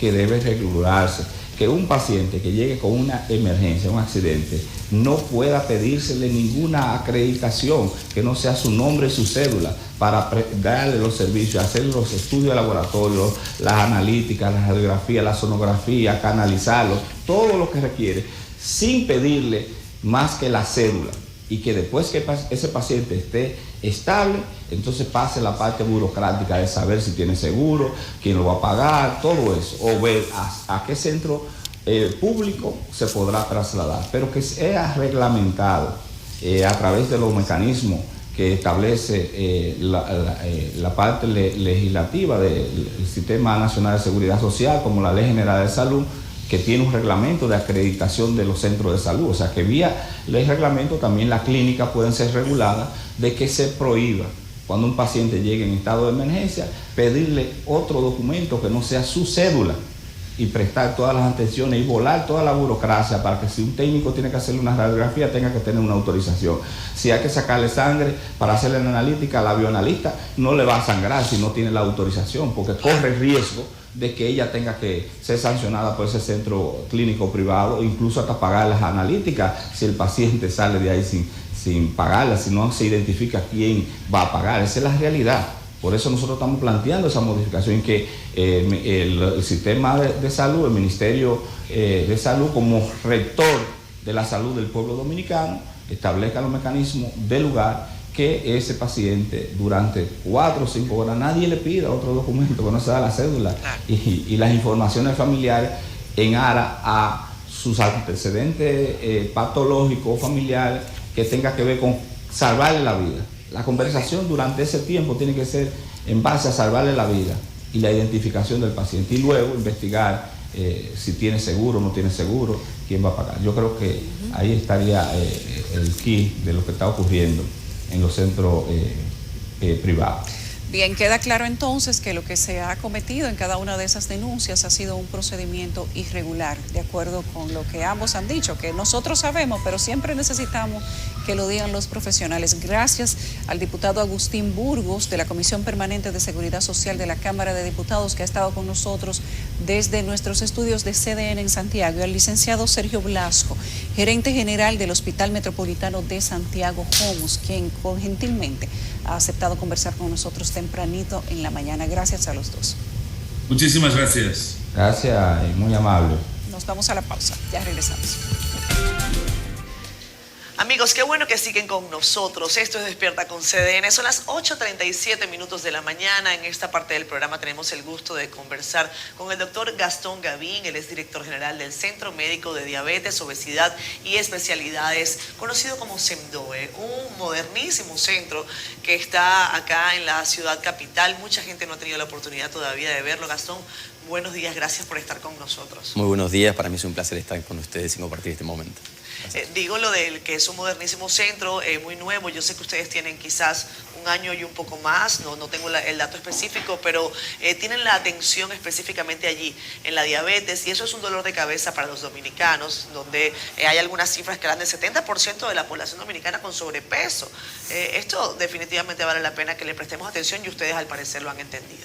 Sí, exactamente. Yo creo que tanto la obesidad como la diabetes, ahora que el mundo conoce lo que es una pandemia, son dos pandemias muy conocidas y de mucho tiempo, ¿no? O sea, la diabetes ha matado mucha más gente que el propio COVID, y sin embargo la gente no se ha concientizado en lo que implica justamente el cuidado de su salud y lo que implica justamente mantener el peso ideal, y por ende las consecuencias que conlleva tener sobrepeso e incluso enfermedades crónicas como la diabetes. De ahí que nuestra fundadora, doña Mariela, plantea, para tratar esta dolencia, crear una institución que se dedique de manera especial en la diabetes y la obesidad, pero como sabemos, tanto la obesidad como la diabetes son enfermedades sistémicas. Hoy CEMDOE tiene más de casi 40 especialidades que complementan lo que es la diabetología o la endocrinología y el estudio de la obesidad. En ese sentido, el objetivo que pretendemos buscar es contribuir, agregar valor a la concientización del paciente que tiene estas dolencias, y al entendimiento que estas enfermedades crónicas generan un alto costo y un alto impacto en la sostenibilidad del sector salud. Y esto no es una particularidad de la República Dominicana, es una particularidad de todo el mundo. Si uno analiza la evolución de la obesidad, la diabetes, la hipertensión, el colesterol, la hipercolesterolemia, la verdad que en ese sentido el sector salud ha fracasado, porque la tendencia es que siguen aumentando. ¿Bien? Y es importante entender que un paciente diabético puede morirse a lo largo de 15 a 20 años de enfermedad. Y eso es muy costoso para mantener desde el punto de vista de la gestión de un sistema de salud. En la entrevista previa estaban hablando de ese tipo de cuestiones. Por eso yo, bajo una mirada práctica, siempre trato de concientizar a uno mismo, ¿no? Creo que reparar estas dolencias que tenemos cotidianamente comienza desde concientizarse uno cómo cuidarse para que la enfermedad empiece a bajar en cuanto a su prevalencia y después, por supuesto, quienes tengan que acudir al médico vayan, ¿no? Esto, vamos a hablar algo del centro, servicio. Ustedes hablan de una atención en el paciente y hablan de digitalizar, la digitalización del sistema de salud. ¿De qué estamos hablando? Mire, si uno puede visualizar lo que es la evolución de la práctica médica a lo largo del tiempo, quizás nuestros médicos antepasados eran una práctica más personalista, el médico de familia, en donde todos los datos del paciente estaban dentro de la cabeza del profesional. La realidad es que existe cierta variabilidad en ese proceso de atención, donde un médico quizás decide abordar una enfermedad de cierta manera y otro tiene otra percepción al respecto. Esa variabilidad conlleva riesgos para el paciente. Entonces, la única forma de estandarizar un cuidado y por ende minimizar los riesgos es a través de un proceso que pueda ser medible y que uno pueda gestionar esas mediciones. No hay manera de gestionar un proceso análogo. Lamentablemente, la mayoría de nuestros sistemas de salud en Latinoamérica están con un grado muy bajito de digitalización. Por ende, SEMDO en esta idea que tiene de tratar de transformar el sector de salud, nace digitalizado. ¿Qué es nacer digitalizado? Todo el registro electrónico de esos pacientes en esas visitas está dentro de justamente un sistema que se puede acceder no solamente dentro de SEMDOE, sino que pudiera ser portable y llevarse hasta otro profesional de otra institución. Todos los registros de los laboratorios, de las imágenes, está a disposición del médico cuando él las solicite, ya sea en su oficina o eventualmente pudiera ser derivado a otra institución y llevar ese segmento de su registro de historia clínica hacia otra institución. Eso es súper importante porque si no, lo que ocurre habitualmente es que existen duplicidad de estudios, duplicidad de tratamientos o a veces se omiten ciertas cuestiones, sobre todo cuando el paciente tiene que cambiar de su médico. Y por supuesto, en esas ausencias de datos pudiéramos nuevamente incurrir en ineficiencias y en daño para el propio paciente. Eso es la digitalización que propone SEMDOE, tratar de llevar el sistema de salud hacia un sistema que pueda ser más medible y por ende gestionable. Usted en el documento que nos han enviado de su oficina dice que un estudio del Departamento de Investigación del Ministerio de Salud determinó que más del 70% de la población dominicana está en sobrepeso, mientras que la incidencia de la diabetes es de un 12%. Cuéntenos sobre ese estudio. El 70% de la población dominicana está gorda. Bueno, claro. Bueno, sobrepeso. Básicamente hay diferentes grados de sobrepeso, por supuesto. Una cosa es tener unas libras de más y otra cosa ya es tener obesidad ya como una enfermedad, ¿no? Cuando se habla de una obesidad mórbida, ¿no? que eso se mide con un índice que se llama índice de masa corporal. Un índice de masa corporal es básicamente el peso dividido la altura al cuadrado. Cuando sobrepasa el número 30, ese índice de masa corporal ya está establecido que tiene daño en la salud de esa persona. Cuando en ese estudio que nos comunican del Ministerio de Salud se habla del 70% de sobrepeso, no estamos diciendo que el 70% de los dominicanos tiene una enfermedad per se, sino que existe una tendencia a tener libras de más, que si eso no se controla, el día de mañana va a terminar teniendo su impacto en la salud. En la diabetes, sobre todo la diabetes tipo 2, que es la diabetes más común de las poblaciones, tiene una relación directa con el sobrepeso.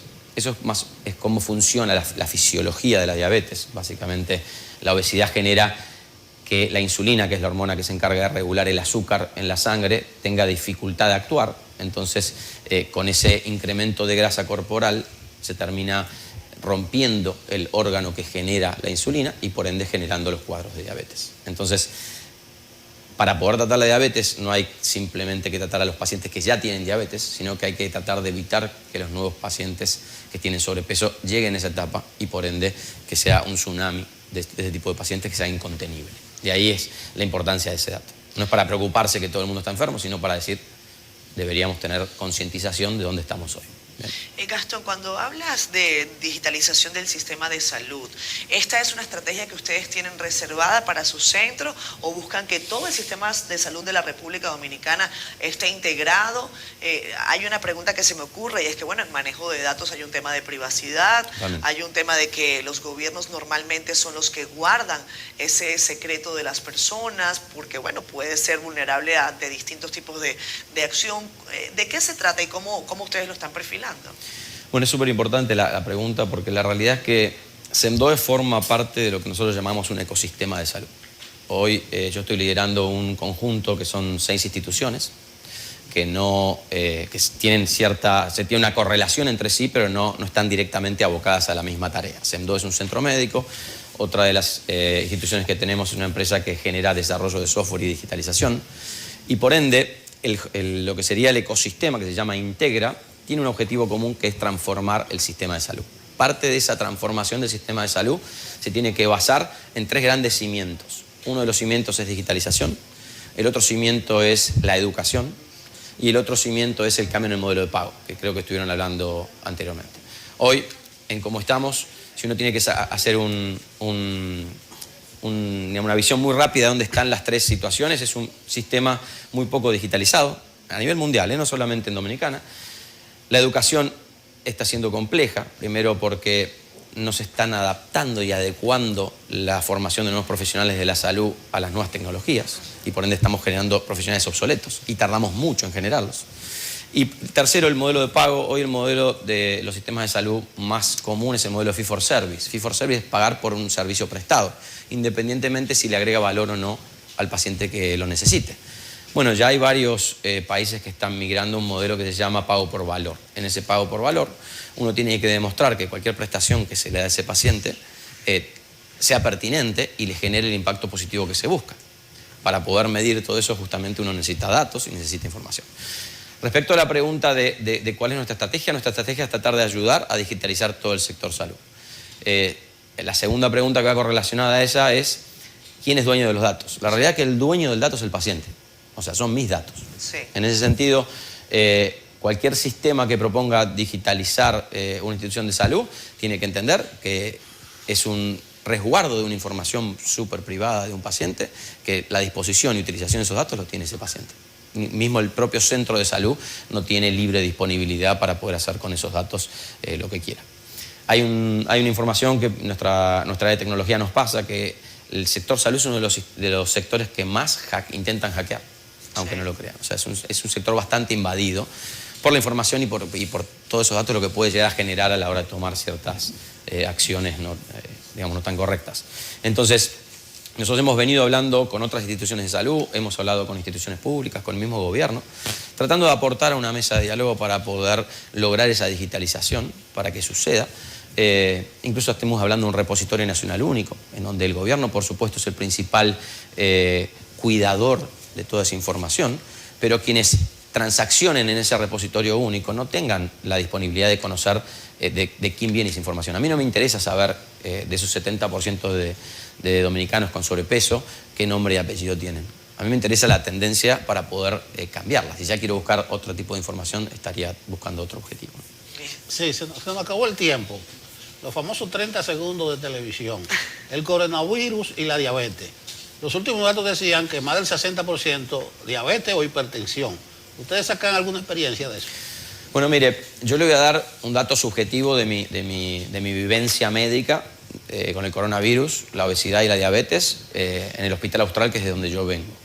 La realidad es que nosotros hemos visto una correlación directa sobre la gravedad de la presentación de la enfermedad, por supuesto en pacientes con obesidad mórbida, o sea, obesos, digamos, con bastante sobrepeso, y también con diabetes, en casos, por ejemplo, esto fue bastante conocido, el jefe de la terapia intensiva del Hospital Austral es un señor que tiene sobrepeso, y la familia también tenía a su hijo con una masa corporal aumentada para su edad, y la familia terminó teniendo un caso de COVID grave, cuando no es habitual que un chico de 21 años tenga ese tipo de relación. Así que si me pregunta a mí, los datos que validan que la diabetes y la obesidad mórbida tiene una evolución más tórpida de la enfermedad, yo puedo dar en mi experiencia la razón.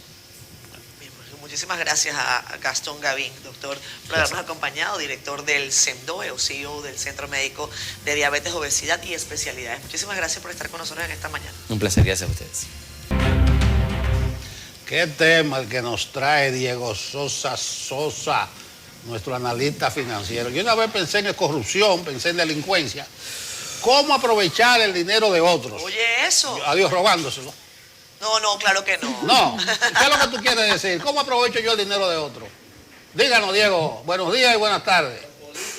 Muy buenos días. Es que yo vi un reporte especial sobre Conani. Muchas felicidades a mi compañera allá, Yulisa. Ese reporte, el que no lo ha visto, que se vaya a YouTube y lo busque. Ese reporte sobre Conani, que don Nelson, usted se acordará que a eso le decían conchole napa al niño. Conani. Ay, Dios, no me digas.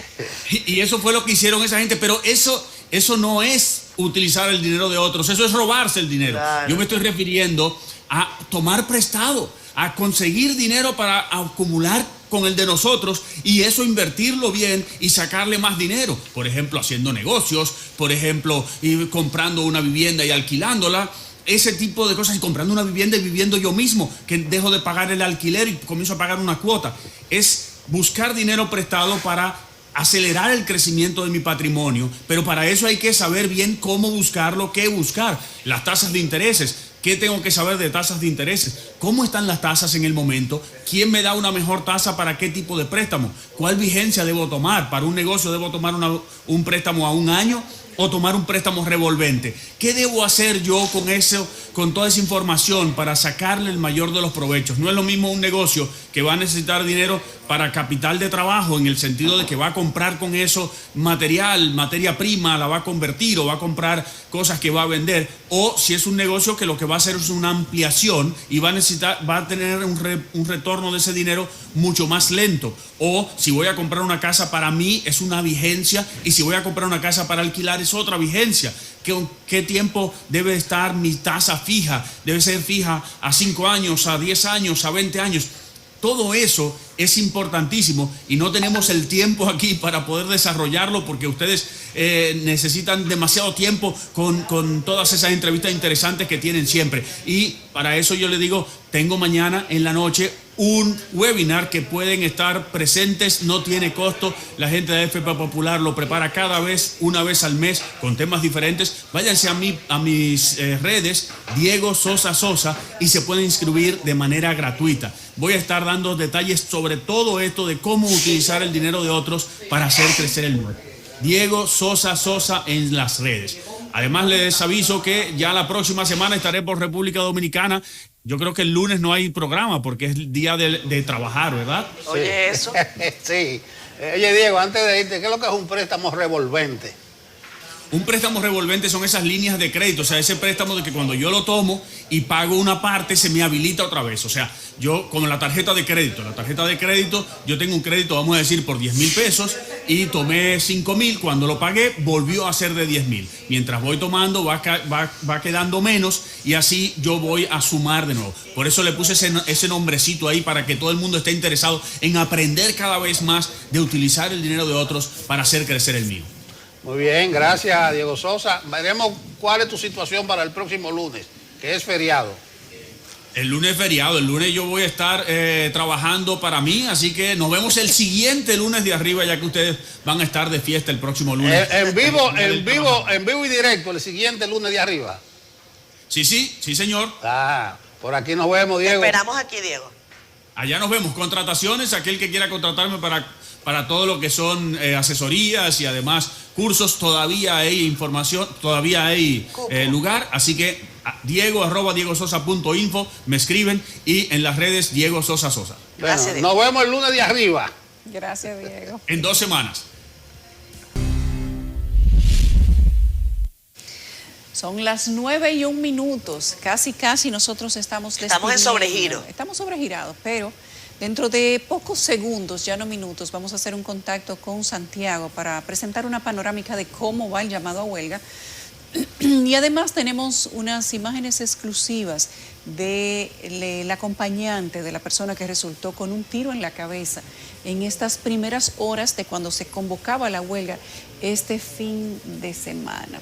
Eso es ya en Santiago, aparentemente San Francisco de Macorís.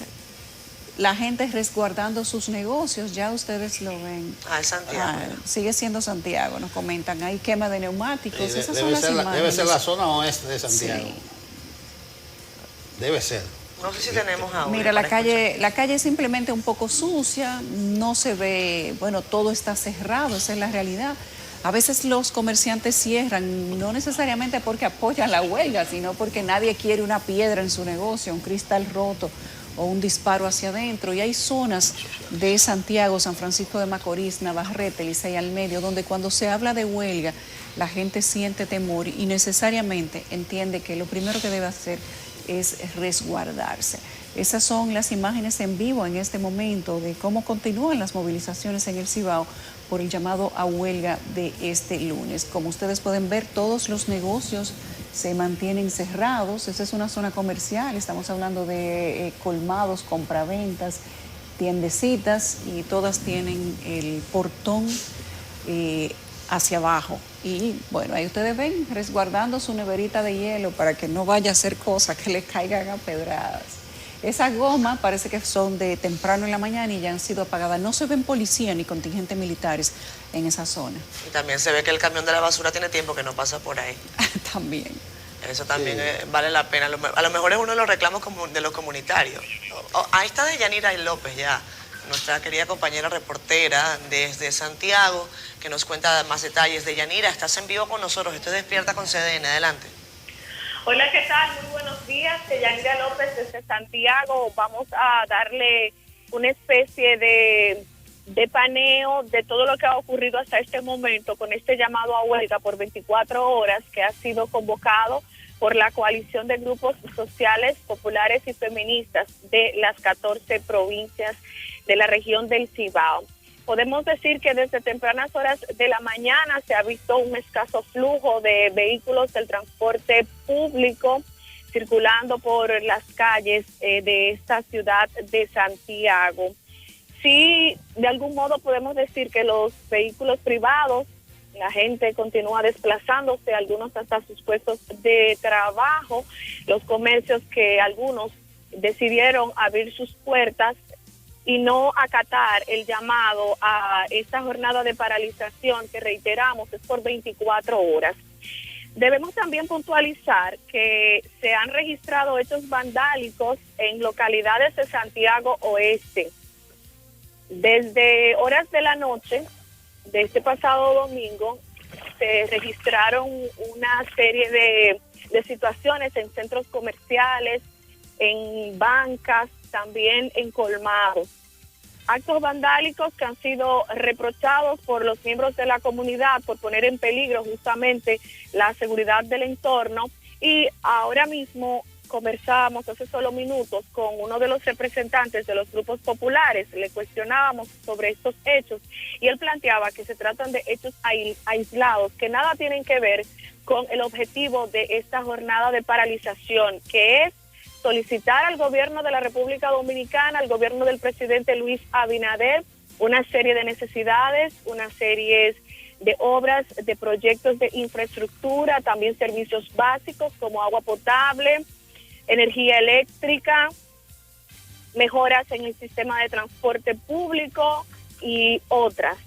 Según establecen, y más adelante estaremos haciendo contacto con ellos, establecen que la idea es paralizar el país para llamar la atención sin que se registren hechos vandálicos, hechos de violencia que pongan en peligro la seguridad de todos los ciudadanos. Por eso establecen que se trata de hechos aislados.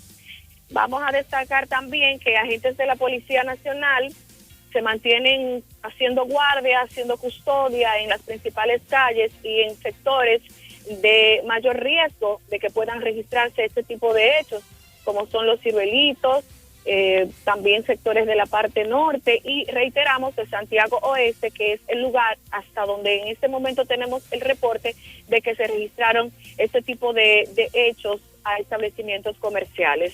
Si tienen ustedes alguna pregunta. Bueno, estamos tratando hace rato, sí, Deyanira, la presencia policial en las zonas de donde se ha hecho el recorrido, si han ustedes tenido acceso por la denuncia del alcalde de que hay un exceso de presencia militar en la zona, en toda la zona norte, ¿han podido confirmar esa información? No hemos constatado un exceso de agentes policiales. Eso fue ayer, incluso circulan en las redes sociales. Ayer en horas de la noche todo un despliegue de agentes policiales. Sin embargo, a esta hora no es tanto. No es tanto porque vamos a recordar en el área del municipio de Navarrete, también de Licey. Sin embargo, en el Cibao hay otros puntos que históricamente son de los donde se siente más el movimiento huelgario. Deyanira, te agradecemos enormemente que hayas tenido este contacto con nosotros. Tú estás ahí en Santiago revisando las condiciones. Llama la atención que cuando se habla de estos actos vandálicos, los huelguistas dicen, no, eso no tiene que ver con nosotros. Pero el llamado es a eso, a paralizar el país. Pero bueno, veremos si hay algún tipo de investigación. Tenemos a Rafael Lara también en San Francisco de Macorís. Gracias, Deyanira. Vamos a conectar con Rafael. Adelante, Rafa, estás en vivo con nosotros. Buenos días. Saludos, buenos días, así es, y bueno, me encuentro en el Sánchez Duarte del municipio de San Francisco de Macorís. Como pueden ustedes observar, a esta hora de la mañana, más del 90% del comercio y el flujo vehicular, pues se mantiene a ese nivel, acatando el llamado a paro pacífico en esta zona de la provincia Duarte, que obviamente se extiende a las 14 provincias de la región norte en reclamo de múltiples reivindicaciones. Hemos estado haciendo un recorrido, sobre todo en el municipio cabecera de San Francisco de Macorís, y se observa una importante presencia de agentes de la Policía Nacional, sobre todo en la Avenida Libertad, que es el lugar donde generalmente se producen quemas de neumáticos y otras muestras de descontento con la situación social que se esté reclamando en este momento. Y bueno, vamos a conversar brevemente con Joel Martínez, que es uno de los voceros del Falpo y que es de los que están llamando a paro de labores en reclamo de múltiples reivindicaciones. Cuéntanos, Joel, de manera precisa, ¿qué ustedes están pidiéndole al gobierno? Bueno, nosotros lo que hemos estado exigiendo al gobierno del presidente Luis Abinader es la rebaja de la canasta familiar, la rebaja de los precios de los combustibles, el respeto al medio ambiente, que se haga verdaderamente, que se resuelva el problema de la seguridad ciudadana en la República Dominicana. Nosotros hemos podido observar cómo el presidente de la República ha ordenado militarizar todos los pueblos del Cibao. Sin embargo, para enfrentar la delincuencia que azota a la República Dominicana, nosotros no vemos ese alto patrullaje en las calles y avenidas de la República Dominicana. Simplemente que es un pueblo que tiene todo su derecho a manifestarse, a protestar, a exigirle a cualquier gobierno. Esto no es una lucha política como la han querido vincular, sino que es una lucha social. Y por eso ustedes ven que en el día de hoy el pueblo de San Francisco de Macorís, un pueblo que ha sido todo el tiempo combatiente, ha sido un pueblo que siempre ha sido digno, y que la poca cosa que puede recibir el día de hoy son obras que se le han arrancado a los diferentes gobiernos justamente en movimientos huelgarios como estos. Por lo tanto, nosotros lo que saludamos al pueblo de San Francisco de Macorís, a todos los pueblos del Cibao, que han acogido de manera positiva esta llamada huelga, y que una huelga cívica, pacífica, como lo hemos demostrado en estos momentos en San Francisco de Macorís, no se presenta ningún tipo de incidente en ninguno de los sectores, porque la acogida que ha tenido el sector comercial, el sector transporte y todos los profesionales, la ADP que ha suspendido la docencia, la Universidad Autónoma de Santo Domingo que también ha suspendido sus labores, o sea, es un paro que se ha acogido en todos los sectores populares de San Francisco de Macorís, y eso debe llamar a la reflexión al gobierno del presidente Luis Abinader, porque no es solamente el Cibao, el país entero está sumamente cansado de la situación de crisis que vive este país, y que ellos en campaña prometieron villas y castillas. Sin embargo, parece ser que le ha quedado grande el cargo de presidente a Luis Abinader, debido a que no ha podido resolver ni el más corto, pero tampoco ni el más grave problema en la República Dominicana. Sin embargo, Joel, ustedes dicen que es un llamado pacífico. Sin embargo, la presencia policial y militar que he observado en las calles evidencia que ellos pudieran esperar disturbios en esa zona. Lo que pasa es que es un gobierno que tiene miedo, que no tiene base social, que sabe que llegó por una coyuntura y que en esa coyuntura hizo demasiada promesa. Y ahora esas manifestaciones que ellos apoyaban en la oposición, ahora la cuestionan. Y entonces ese temor que le tiene a la población, que se dio cuenta que por ese mismo temor, por esa misma población llegaron ellos al poder, entonces ellos lo que hacen es, para evitar las manifestaciones sociales, entonces militarizan todo el pueblo de San Francisco de Macorís. Todos los pueblos de Cibao están militarizados. Desde el viernes, todos los pueblos de Cibao se siente una presencia militar y policial más alta que cualquier otro día. ¿Ha habido apresamiento en estos días, en estas horas previas? Bueno, hasta el momento no ha habido apresamiento. Sí, lo que se ha querido implantar el terror en los sectores con la penetración de la Policía Nacional a los diferentes sectores populares, principalmente donde se dan manifestaciones. Y nosotros lo que llamamos al pueblo a que no se deje provocar, a que no caigamos en ningún tipo de provocación, que continúe el paro tal como fue establecido por 24 horas por las organizaciones sociales del Cibao, y que entendamos nosotros que este es el inicio de un proceso de lucha contra la política del gobierno del presidente Luis Abinader, y que pese después el movimiento huelgario continuarán las movilizaciones, marcha, piquete y huelga en los diferentes municipios de Cibao. Finalmente, Joel, de manera precisa, en la provincia de Duarte, municipio San Francisco de Macorís, ¿cuáles son las principales obras que ustedes le reclaman al gobierno? Bueno, aquí el gobierno tiene completamente abandonado al pueblo franco-macorizano. Aquí se está exigiendo en los últimos años la Plaza de la Cultura, se ha estado exigiendo la construcción del Puente Bijao, se ha estado exigiendo un verdadero programa de asfalto en San Francisco de Macorís, porque el gobierno hace unos meses inició un programa de asfalto, pero los sectores que iba a faltar, solamente faltaba una sola calle y dejaba las demás. Sin embargo, ya ese programa de asfalto concluyó y las calles están completamente deterioradas. Aquí se exige el sistema, aquí se exige el encache de la Cañada Grande, que es una cañada que representa el mayor foco de contaminación para San Francisco de Macorís, que la atraviesa completamente. Y una serie de obras, la construcción de los apartamentos de los moradores del sector Barrio Azul de Santa Ana, que cuando están los fenómenos atmosféricos, esa gente cada vez que está nublado tiene que salir de sus hogares, y el gobierno no ha prestado atención a ninguna de esas obras que ha estado exigiendo el pueblo franco-macorizano, y por eso se ve el apoyo completamente que tiene el día de hoy la jornada huelgaria.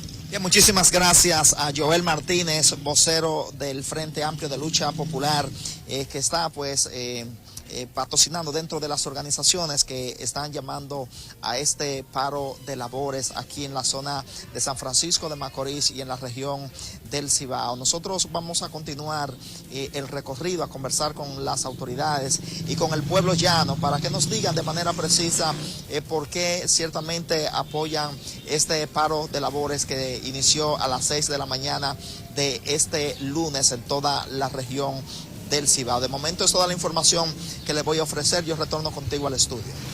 Gracias, Lara, en vivo desde San Francisco, de Yanira, en vivo desde Santiago. Manténgase con CDN, que estaremos dándole seguimiento a este llamado a paralización en 14 provincias del Cibao. Antes de irnos, en los titulares decíamos que se reportan 2 desapariciones por semana en los últimos 3 años. No pudimos desarrollar el tema, pero eso es parte de una investigación de la periodista Eliana Ledesma del Caribe, que tiene una serie de reportajes de los desaparecidos. Hay denuncias muy puntuales, incluso que la unidad de departamento de desaparecidos de la policía es un desastre. Pero nos dice Pesqueira, o las estadísticas que nos dieron con libre acceso, que se reportan 10 desapariciones por día. Después no aclaró porque eran demasiados. Es que el 70-80% aparece incluso antes de las 48 horas. Y nos da otro dato, que ellos tienen ya un nuevo protocolo que no necesariamente esperan las 48 horas reglamentarias para iniciar una investigación. De todas maneras, el reporte de desaparecidos 19, 20 y 21 es mucho, 2 por semana. O sea, los números oficiales, no es lo que Es desistieron. Eso es muchísimo. mucho. Es un tema que dejamos sobre el candelero. Léanse esas estadísticas en el Caribe y los trabajos anteriores sobre desaparecidos. Con esto terminamos por el día de hoy, esta amplia jornada de Despierta con CDN. La invitación para mañana martes 26, que es el día de la secretaria, por si acaso. No se les olvide.